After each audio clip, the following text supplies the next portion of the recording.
오늘 제목은 가정치유입니다. 나의 신앙생활은 국가적인 측면에서 대한민국에 살다가 어느 시점에 같은 대한민국 안에 있는 어느 교회당에 처음 들어가면서 조금 다른 환경, 다른 만남에는 달라진 것이 적다라고 느낄 수 있습니다. 그러나 나의 신앙생활의 국가적인 측면은 이 정도 수준이 아닙니다. 이것은 마치 북한이라는 나라에서 갑자기 대한민국이라는 국가로 넘어와서 완전히 다른 국가와 사회체제로 옮겨진 삶이고 다시는 북한이라는 나라로 돌아갈 수 없는 삶이라고 비유적으로 설명할 수 있습니다. 나는 사단의 국가에서 주 하나님의 국가로 완전히 옮겨져서 이 땅에서 살아가고 있으며 내가 원하기 때문에 다시 주 하나님의 국가에서 사단의 국가로 갈 수가 없습니다. 그리고 옮겨진 주 하나님의 국가에서 전혀 다른 체제인데 내가 잘 모르기 때문에 조금만 경험하고 살아가고 있을 뿐입니다. 그 중에서 국가와 가정과 사회에 소속되어 있는 한 개인이 어떻게 회복되어 가는지 설명해 보겠습니다.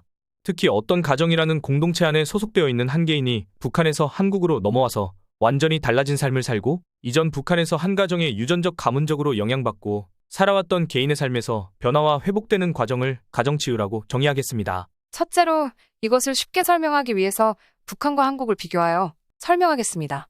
제가 유튜브 영상에 특이한 내용이 있어서 보기를 들겠습니다. 북한 국가에서 A라는 사람은 중년 여성이며 결혼하여 12살인 딸이 있고 식량을 배급받기 위하여 열심히 살다가 여동생이 미리 한국에 와서 살고 있었고 편지를 보내와 한국은 너무나 잘 사는 나라이고 자신도 잘 살고 있다는 소식을 듣고 결심하여 먼저 혼자 한국으로 왔습니다. 그래서 이 사람이 한국에 와서 전혀 새로운 체제와 환경을 보고 경험하고 가정들과 개인들의 사는 모습을 보면서 한 번도 상상해 본 적도 없는 생활을 하고 있습니다. 이것을 이제 신앙적인 측면에서 설명해보면 B라는 사람은 중년 여성이고 결혼하여 2명의 자녀를 두고 살아왔습니다.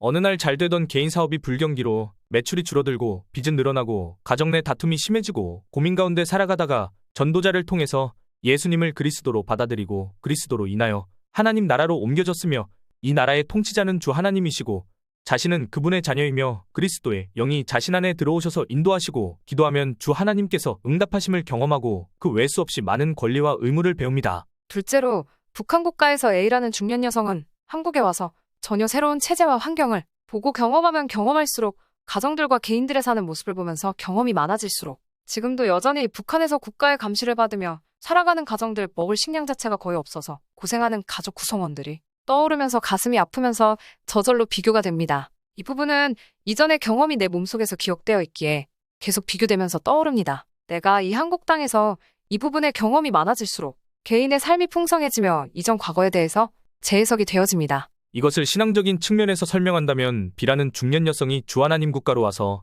전혀 다른 체제와 환경을 보고 경험할수록 다른 가정들과 개인의 사는 모습을 보면서 경험이 많아질수록 지금도 이전의 국가인 사단의 국가에서 통제와 감시를 받으며 살아가는 가정들, 운명과 팔자에 평생 묶여서 살아가며 두려움과 불안 가운데 살아가는 가족 구성원이 떠오르면서 가슴이 아프고 저절로 비교가 됩니다.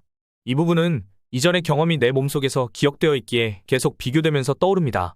내가 이 하나님 국가에서 부분의 경험이 많아질수록 개인의 삶이 풍성해지며 이전 과거에 대해서 재해석이 되어집니다. 셋째로 북한 국가에서 A라는 중년 여성은 한국에 와서 전혀 새로운 체제와 환경을 보고 경험하면서 세 가지를 굳게 결심을 하고 차근차근 실행하기 시작합니다. 첫째는 이 여성은 하나밖에 없는 자녀와 배우자를 데리고 와야겠다라고 결심하고 열심히 일을 하고 기도하고 돈을 모으고 브로커를 알아보고 북한에 돈을 보내고 편지를 보내면서 포기하지 않고 계속 시도합니다. 처음에 자녀는 엄마의 편지를 무시하고 전화를 무시하고 살다가 무려 8년 만에 탈북 시도를 하면서 결국 한국으로 와서 엄마를 만나게 됩니다. 엄마는 그때까지 포기하지 않고 계속 시도 중이었습니다. 이것을 신앙적인 측면에서 설명한다면 B라는 중년 여성이 하나님 국가로 와서 전혀 새로운 체제와 환경을 경험하면서 새로운 결심을 하면서 실행하기 시작합니다. 즉 자신의 자녀와 배우자에게 이 하나님 국가로 데려와야겠다고 결심하고 기도하고 말을 하고 행동으로 보여주면서 포기하지 않고 계속 시도합니다. 기존 가족 구성원들은 갑자기 변해버린 이 B라는 여성에게 적대감으로 대할 수 있고 갈등과 싸움이 계속 일어나고 있습니다. 그리고 자신의 소망대로 되어지지 않을 수 있습니다. 그러나 포기하지 않고 주 하나님의 계획을 찾으면서 기도하고 있습니다. 성경에서는 이와 유사한 극단적인 사례가 등장합니다. 접대부와 결혼한 호세아와 망가져버린 그 가정, 동생을 죽이도록 모의한 요셉의 형들입니다. 둘째는 북한 국가에서 A라는 중년 여성은 한국에 와서 가정의 삶과 자녀를 키우는 모습을 보면서 자신도 자녀를 저렇게 키워야겠다고 결심을 하고 실행합니다. 그리하여 자녀를 무려 8년 만에 만나고 난 다음 날부터 엄마는 이 자녀에게 공부를 시킵니다. 북한에서 초등학교 1학년밖에 다니지 않았으니 검정고시를 보게 하여서 불과 2년 만에 고등학교까지 합격하게 만들고 캐나다로 어학연수를 보냅니다. 이것을 신앙적인 측면에서 설명한다면 사단의 국가에서 비라는 중년 여성은 주 하나님 국가에 와서 먼저 앞서서 온 사람들의 가정의 삶과 자녀를 키우는 모습을 보면서 자신도 가정과 자녀를 저렇게 만들어야겠다고 결심을 하고 실행합니다. 그리하여 가정에 대한 개념도 바뀌어지고 배우자와 자녀를 대하는 태도, 자녀 개개인의 독특한 재능과 기능을 찾고 개발하고 세계와 조상대대로 내려오는 가문의 영적인 배경 등을 보면서 기도하고 응답받으면서 실행하고 있습니다. 셋째로 북한 국가에서 살았던 A라는 중년 여성은 8년 만에 하나밖에 없는 딸을 만나면서 이전에 자녀를 대하는 태도를 버렸습니다. 이전에는 자녀가 어린 나이인데도 일을 하도록 시켰고 옷도 깨끗하게 입히지 못하였습니다. 그러나 한국에 와서는 저절로 이러한 태도가 버려졌습니다. 그런데 상식적이지 않지만 이 여성이 만일 이 딸을 만났는데 또 다시 북한에서 하던 것처럼 일을 하도록 시키거나 옷을 깨끗이 입히지 않는다면 한국에서의 삶에 적응하는데 많은 시간과 교육이 필요할 것입니다. 이것을 신앙적인 측면에서 설명한다면 사단의 국가에서 비라는 중년 여성이 주 하나님 국가에 와서 경험하면서 이전의 가정과 자녀를 대하는 자세와 가치관을 버렸습니다. 이전의 가정의 돈이 최고이며 자녀는 공부만 잘하면 되고 자신은 가정이 잘 살면 되는 게 최고의 유일한 목표였습니다. 그러다가 이 하나님 국가에 와서 이 태도를 버렸습니다. 그런데 만일 이 사람이 이전의 습관과 태도, 가치관을 그대로 가지고 있고 계속 붙잡고 있다면 하나님 국가에서의 온갖 풍성한 삶을 누리지 못할 것입니다.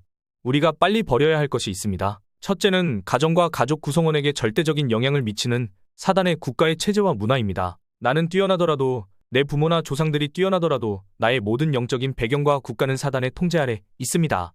이 배경을 빨리 버려야 합니다. 이것의 근거가 되는 성경 구절은 요한복음 8장 44절입니다. 너희는 악마의 자식들이다. 그래서 너희는 그 아비의 욕망대로 하려고 한다. 그는 처음부터 살인자였고 진리 쪽에 서본 적이 없다. 그에게는 진리가 없기 때문이다.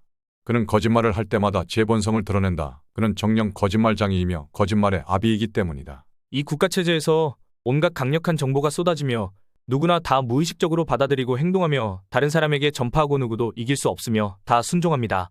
이것을 빨리 버려야 합니다. 이것의 근거가 되는 성경 구절은 베드로전서 5장 7에서 8절, 데살로니가 후서 2장 10에서 12절입니다. 여러분의 온갖 근심 걱정을 송두리째 하나님께 맡기십시오. 하나님께서는 언제나 여러분을 돌보십니다. 정신을 바짝 차리고 깨어 있으십시오. 여러분의 원수인 악마가 으르렁대는 사자처럼 먹이를 찾아 돌아다닙니다. 그리고 온갖 악랄한 속임수를 다 써서 사람들을 멸망시킬 것입니다.